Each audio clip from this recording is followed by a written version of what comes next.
Résultats et analyse sur RTCI. RTCI.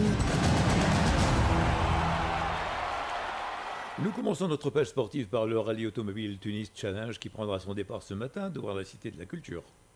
La 5e édition du rallye automobile Tunisie Challenge s'étalera sur 5 jours et une distance de 1127 km. L'arrivée finale aura lieu à Djerba. Pour plus de détails sur ce rallye, M. Heshmi Amer, président de la Fédération tunisienne de l'automobile, est en ligne avec nous. M. Heshmi Amer, président de la Fédération tunisienne de l'automobile, bonjour et bienvenue sur les ondes de RTCI. Bonjour tout le monde, bonjour les écouteurs de RTCI. Monsieur Heshmi Amer, le rallye automobile Tunisie Challenge fête sa 5e année d'existence. Est-ce que le nombre de participantes et de participants à cette édition est en augmentation? Oui, on est content pour cette évolution. On a commencé 2020 donc avec entre 25 et 30 participants. Aujourd'hui, on est à 100 participants presque, 98 très précisément. C'est la 5e édition sur 5 étapes. Et ce rallye, chaque année, il fait son départ d'une région de la Tunisie, donc pour diversifier tout ce qui est paysage, tout ce qui est environnement et montrer les différentes régions de la Tunisie. C'est sa spécificité exactement. Et voilà, donc espérons que l'année prochaine, il y aura beaucoup plus de participants. Il faut noter que cette édition aussi compte parmi 10 nationalités différentes. Donc des Portugais, des Japonais, des Français, des Italiens et beaucoup d'autres. Et ça fait un honneur de voir tous ces participants sur le territoire tunisien. Quelles sont, M. Heshmi Amer, les étapes de ce 5e rallye automobile Tunisie Challenge? Les étapes, le départ aujourd'hui, on est déjà sur place pour le briefing sur Tunis. Donc il y aura une liaison à Sousse. Le départ officiellement commence de Sousse, direction 12. Il y aura une boucle dans la région de 12. Il y a aussi après une liaison et une course dans le camp Zmella. Et après, il y aura un départ directement pour Djerba. Donc 5 étapes en tout et 1127 km à concourir pour les participants.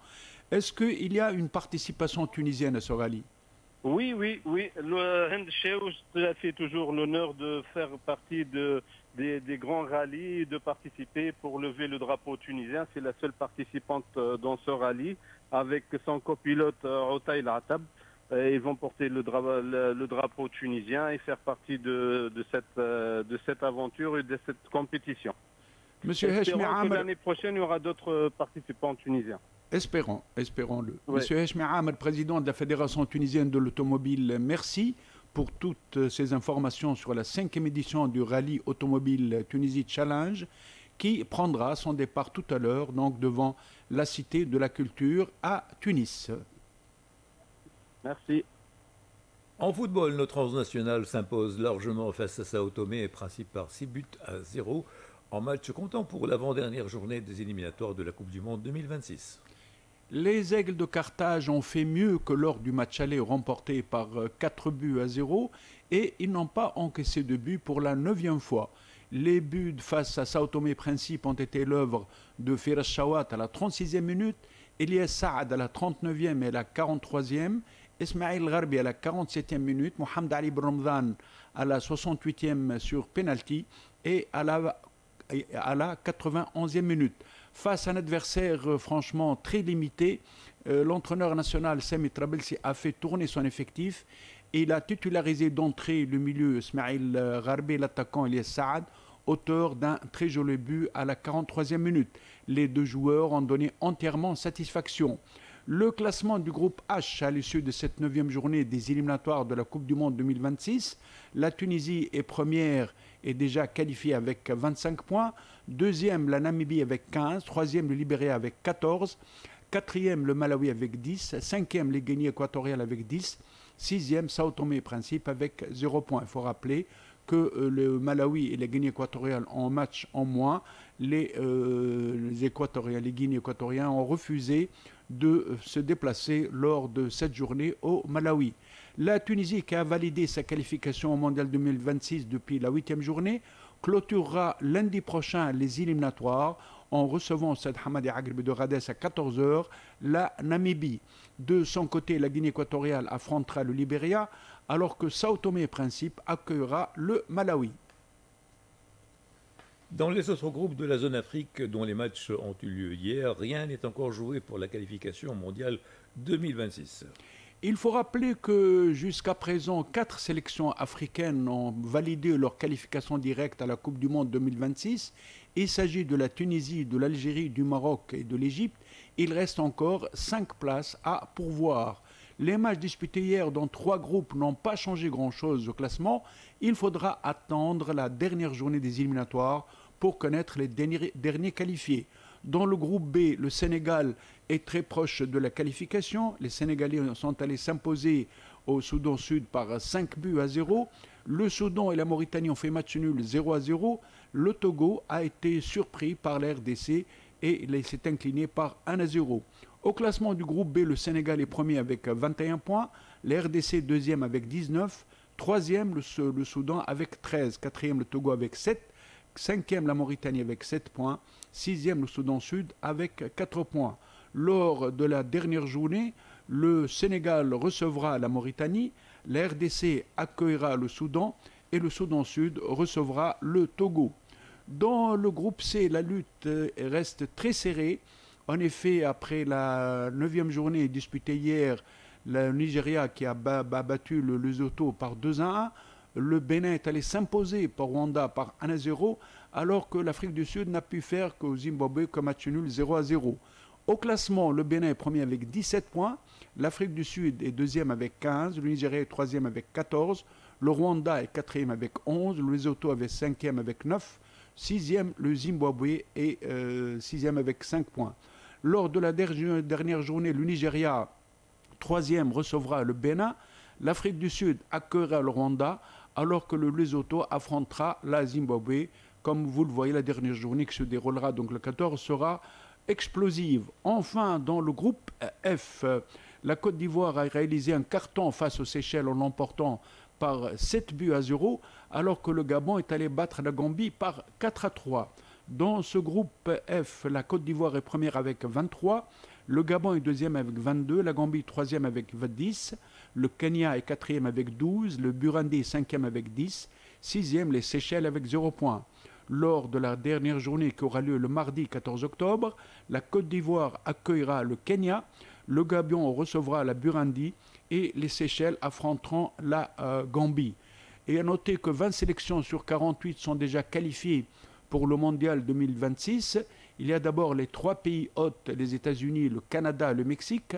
Pour la zone Afrique, jusqu'à présent, les qualifiés sont la Tunisie, l'Algérie, le Maroc et l'Égypte. En Asie, les qualifiés sont la Jordanie, l'Iran, le Japon, la Corée du Sud, l'Ouzbékistan et l'Australie.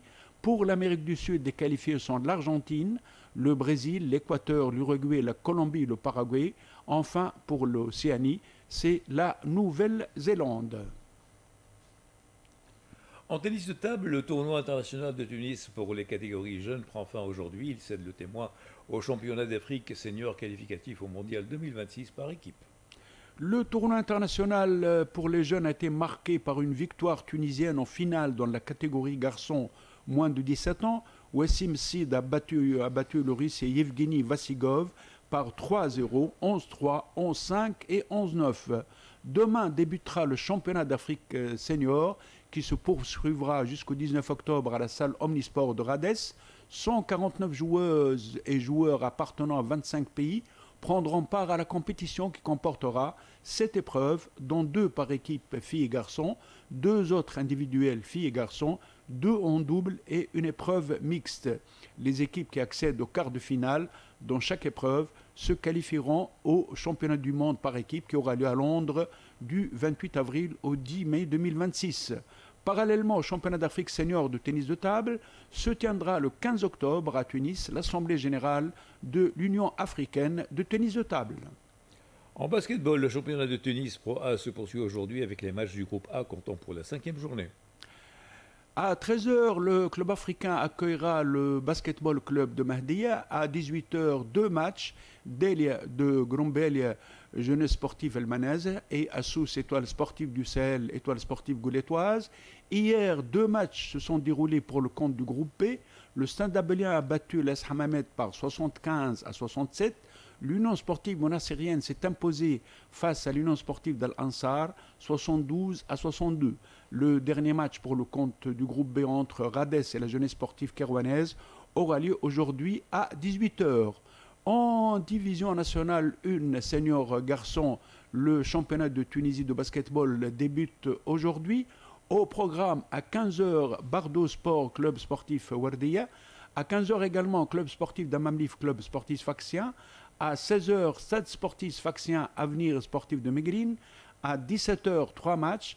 Zahra Sport, club jeunesse athlétique de Bogatfa. Club sportif de la Garde nationale, club sportif de Hamamsous. Et Avenir sportif de la Marsa, club athlétique Bizertin. Au championnat national senior filles, on disputera le 3 matchs pour le compte de la 4e journée. À 13 h, Espoir sportif de Radès filles Gazelle Export de Tunis. À 14 h, Association sportive féminine de Jamel, Stade tunisien. Et à 17 h, club sportif féminin de Bizerte, association féminine Dar Sha'ben El Fahri. En handball, enfin, la 9e journée du championnat de Tunisie élite masculin est marquée par le déplacement des leaders de l'Espérance sportive de Tunis à Mahdia. L'Espérance, qui a repris la première place au classement général à l'issue de sa victoire mercredi dernier en match retard face à Arsoul Sef par 43 à 23, devra faire très attention à un adversaire qui vient de perdre un match sur le tapis face à l'Étoile sportive du Sahel. Coup d'envoi du match à 17 h. La deuxième affiche de cette 9e journée se déroulera à Sousse à 15 h entre l'Étoile sportive du Sahel 3e et Sakitezit 4e. Le club africain 2e accueillera à 15 h le Sporting Club de Moknine. Dans les autres rencontres, à 16 h, club de handball de Jamel AS Hamamed, AS Tiboulba Soul Sef, à 17 h enfin, Stade tunisien Bnichiar. Ainsi donc s'achève Point Sport. L'information à retenir, les 5e rallyes automobiles Tunis Challenge débarrent ce matin devant la Cité de la Culture.